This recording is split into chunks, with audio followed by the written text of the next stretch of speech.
ડભોઈમાં APMC ખાતેથી નીકળેલી ભવ્ય તિરંગા યાત્રા ગઢ ભવાની મંદિરે સંપન્ન રાષ્ટ્રીય એકતા અને દેશપ્રેમનો અનોખો સંદેશ છવાયો। આઝાદીના પર્વની ઉજવણીના ભાગરૂપે ડભોઈ એપીએમસી ખાતેથી એક ભવ્ય તિરંગા યાત્રાનો પ્રારંભ કરવામાં આવ્યો હતો। આ યાત્રા વડોદરી ભાગોળ ટાવર અને ઐતિહાસિક હીરા ભાગોળ થઈને ગઢ ભવાની મંદિર ખાતે ભવ્ય રીતે સમાપ્ત થઈ હતી। યાત્રાના સમગ્ર માર્ગ પર હાથમાં લહેરાતા તિરંગા અને ગુંજતા દેશભક્તિના નારાઓથી ડભોઈ નગર રાષ્ટ્રભક્તિના રંગે રંગાઈ ગયું હતું। આ તિરંગા યાત્રામાં જિલ્લા ભાજપ પ્રમુખ ડોક્ટર બીજે બ્રહ્મભટ્ટ, વડોદરા જિલ્લા કેળવણી મંડળના પ્રમુખ શશિકાંતભાઈ પટેલ, પ્રાંત અધિકારી Parmar, PI KT Patel, chief officer Jaykishan Tadvi અને એપીએમસી મેનેજર મહેશભાઈ પરમાર સહિત વહીવટી તંત્રના અધિકારીઓ તથા કર્મચારીઓ મોટી સંખ્યામાં ઉપસ્થિત રહ્યા હતા। આ ઉપરાંત નગરપાલિકાના સભ્યો, વિદ્યાર્થીઓ, વેપારીઓ અને વિવિધ સમાજના આગેવાનોએ પણ ઉત્સાહભેર ભાગ લીધો હતો। ભારત માતા કી જય અને વંદે માતરમના બુલંદ નારાઓથી સમગ્ર વાતાવરણ દેશભક્તિમય બની ગયું હતું। સમાજના તમામ વર્ગોને એક સાથે જોડીને રાષ્ટ્રીય એકતા, ભાઈચારા અને દેશપ્રેમનો મજબૂત સંદેશ પાઠવતી આ તિરંગા યાત્રાએ શહેરમાં સ્વતંત્રતા પર્વના ઉત્સવને બેવડાવી દીધો હતો।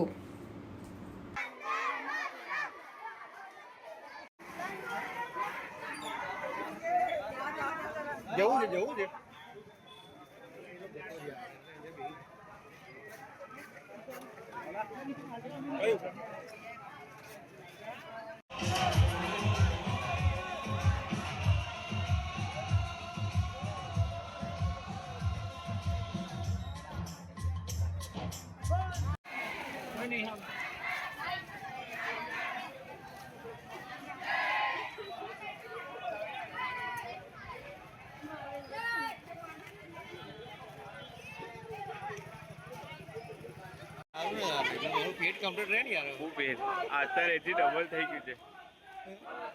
તું એ પ્રેક્ટિસ રાખીને શુભમભાઈ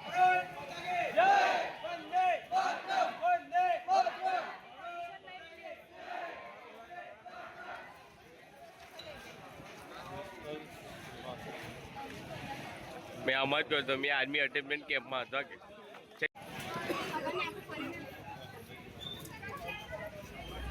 ભાઈ જે છે આ જ છે ડભોઈને સાચવનારા લોકો। ઓવેરા બિહાડી આવવા જોઈએ।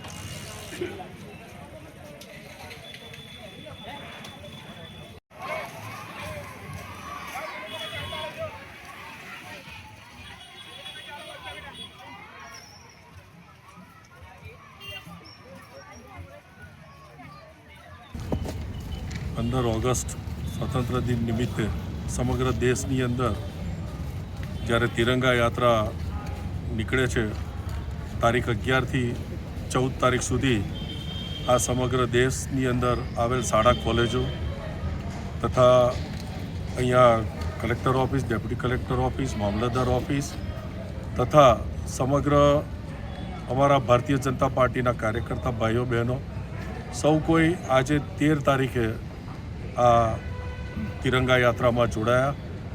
સાથે સાથે અમારી સમગ્ર વડોદરા જિલ્લા કેળવણી મંડળ સંચાલિત કોલેજીસના એનસીસી તથા એનએસએસના કેડેટ્સ ભાઈઓ બહેનો આ યાત્રામાં જોડાયા। રેલી એપીએમસીથી હીરા ભાગોળ ગઢ ભવાની માતાના મંદિર સુધી ગઈ। ખૂબ મોટી સંખ્યામાં કાર્યકર્તા ભાઈઓ બહેનો તથા ડભોઈના આગેવાનશ્રીઓ, માન્ય ધારાસભ્ય શ્રી શૈલેષભાઈ મહેતા સાહેબ, જિલ્લા પ્રમુખ શ્રી બીજે બ્રહ્મભટ્ટ સાહેબ તથા અન્ય કાર્યકર્તાઓ પણ આ રેલીમાં ઉપસ્થિત હતા। મારી કોલેજનો સમગ્ર સ્ટાફ પણ આ રેલી નિમિત્તે અહીંયા ઉપસ્થિત હતો। આ રેલી દરમિયાન જે એક અભિયાન અહીંયા સમગ્ર ભારતની અંદર ટીબી મુક્ત અભિયાન જે ચલાવી રહ્યું છે, એવું એનસીસી કેડેટ્સ કે જે ગર્વ સમાન છે અને એ અભિયાન પણ આજથી અમે લોકો અહીંયા ચાલુ કરેલ છે અને ટીબી મુક્ત ભારત કેવી રીતે કરવું એ દિશામાં અમે આગળ વધી રહ્યા છે। ભારત માતા કી જય, જય જય ગરવી ગુજરાત।